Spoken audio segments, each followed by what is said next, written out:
Baiklah, assalamualaikum warahmatullahi wabarakatuh, sobat-sobat calon guru. Selamat datang di channel calon guru. Sobat-sobat semuanya, pada kesempatan ini kita akan memperbarui informasi terkait tentang ketentuan umum pengadaan P3K tahun 2021 ya. Yang mana materi ini adalah berdasarkan pada rapat virtual persiapan pengadaan CASN tahun 2021 di pemerintah daerah. Ternyata untuk ketentuan umum P3K atau pegawai pemerintah dengan perjanjian kerja ini sedikit berbeda dengan pengadaan CPNS ya. Ini adalah terlihat jelas pada poin yang pertama, teman-teman. Kalau misalkan untuk seleksi CPNS itu adalah untuk usia 20 tahun ya, sampai untuk yang CPNS itu mulai usia 18 tahun sampai usia 35 tahun. Itu adalah untuk persyaratan usianya. Kemudian yang bisa untuk usia sampai 40 tahun itu adalah untuk dokter dan juga dosen. Maka untuk P3K ini adalah terlihat untuk persyaratannya adalah seperti ini. Yaitu yang pertama, ini adalah yang dapat melamar P3K ini adalah batas usia paling rendah ini adalah 20 tahun. Kemudian paling tinggi ini adalah 1 tahun sebelum batas usia pensiun ya, yang dilamar dengan ketentuan peraturan perundang-undangan. Jadi kalau misalkan P3K guru itu usia pensiun adalah 60 tahun, berarti batas maksimalnya adalah usia berapa? Yaitu 59 tahun, teman-teman. Jadi persyaratan usia itu terlihat lebih luas ya untuk teman-teman yang ingin mendaftar ke P3K nanti.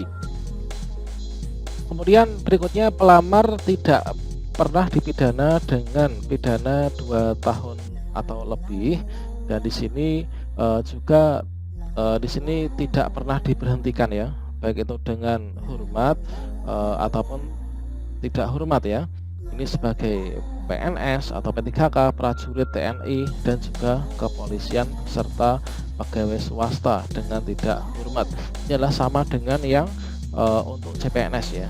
Kemudian pelamar tidak menjadi anggota pengurus parpol. Kemudian pelamar ini memiliki kualifikasi pendidikan sesuai dengan persyaratan jabatan, teman-teman. Kemudian untuk linearitas ijazah calon pendaftar P3K itu seperti yang telah disampaikan dalam surat edaran Ditjen GTK Kemdikbud nomor sekian ini, yaitu tentang kualifikasi akademik dan sertifikat pendidik dalam pendaftaran pengadaan calon P3K ya. Nah, ini adalah di sini persyaratannya guru dalam jabatan atau guru lulusan pendidikan profesi guru yang belum menjadi guru. Nah, syaratnya apa? Kalau misalkan yang lulusan baru ini belum menjadi guru, ini artinya teman-teman itu harus sudah memiliki sertifikat pendidik ya. Kalau misalkan guru dalam jabatan, ini artinya teman-teman sedang mengajar ya sekarang, dan persyaratannya itu harus terdaftar di Dapodik ya. Kemudian calon guru P3K harus memiliki kualifikasi akademik sarjana S1 atau diploma 4 atau D4, teman-teman ya, dan atau sertifikat pendidik. Kemudian calon guru P3K mendaftar sesuai dengan sertifikat pendidiknya ya kan. Apabila calon guru P3K tidak punya serdik, maka dapat mendaftar sesuai dengan kualifikasi akademiknya. Jadi misalkan kemarin ada banyak yang bertanya ya dari teman-teman itu, saya itu ijazahnya itu adalah matematika, kemudian saya saat ini ngajar di SD, saya sertifikasi misalkan adalah IPA atau apa gitu ya, daftarnya bagaimana? Nah, maka teman-teman silahkan kalian pelajari, yaitu dari muatan surat edaran ini ya. Kemudian apabila calon guru P3K tidak memiliki serdik, kalian bisa pakai yang ijazah S1-nya atau D4-nya.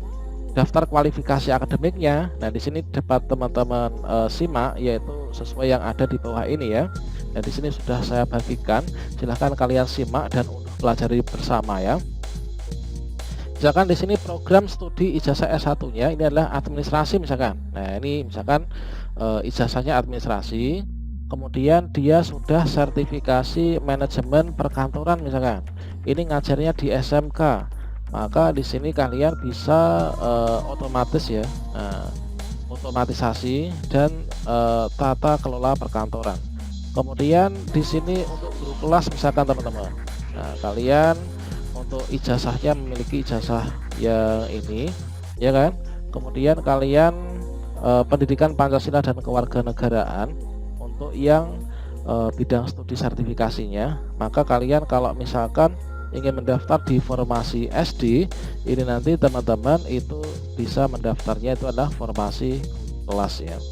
Kemudian jika teman-teman ini memiliki sertifikat pendidik, sudah sertifikasi di PKN, maka kalian bisa memilih formasi SMA untuk jurusan guru PKN. Begitu juga dengan SMK atau SMP dengan formasi sesuai ini, yaitu PKN. Oke. Nah, di sini kalian bisa cek sampai bagian bawah. Nah, di sini ada banyak sekali halaman ya, ada 321 halaman. Jadi mungkin teman-teman nanti bisa melihat terkait tentang ijazah kalian apa, kemudian kalian bisa mendaftar pada formasi yang seperti apa. Nah, misalkan di sini ada teman-teman yang kalian kedokteran hewan misalkan ya, dokter hewan. Kemudian kalian itu memiliki sertifikasi yaitu biologi, kalian bisa ngajarnya itu nanti di SMK, kemudian untuk jurusan yang biologi.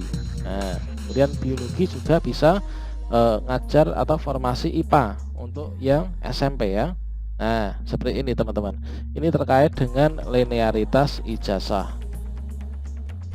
Selanjutnya terkait dengan setelah linearitas ijazah, bila teman-teman harus sehat jasmani dan rohani ya. Nah, ini kemudian calon pelamar hanya mendaftar satu instansi dan satu formasi jabatan saja. Artinya kalian nanti bisa mendaftar P3K itu untuk satu formasi dan satu jabatan. Dan persyaratan minimal 3 tahun berpengalaman di bidang kerja yang relevan dengan jabatan fungsional yang dilamar. Dibuktikan dengan surat keterangan yang ditandatangani. Ini adalah misalkan minimal jabatan tinggi pratama untuk yang bekerja di instansi pemerintah, minimal direktur atau kepala divisi yang bidangi SDM HRD di perusahaan swasta atau lembaga swadaya non pemerintah atau yayasan. Kemudian tidak boleh bertentangan dengan sistem merit. Kemudian terkait dengan untuk tes kompetensi P3K teman-teman ya. Nah, untuk tes P3K ini nanti meliputi tes kompetensi dan juga tes wawancara. Nah, di sini untuk tes kompetensi itu terdiri dari 3 tes, yaitu tes yang pertama ini adalah untuk kompetensi teknis. Jadi kalau misalkan guru, ini adalah kompetensi teknisnya, berarti kompetensi profesional dan juga pedagogi gitu ya.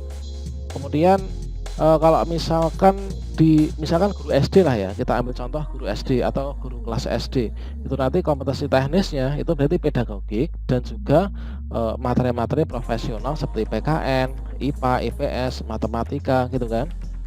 Nah, untuk kompetensi teknis ini adalah jumlah soalnya ada 70 sampai 100 soal.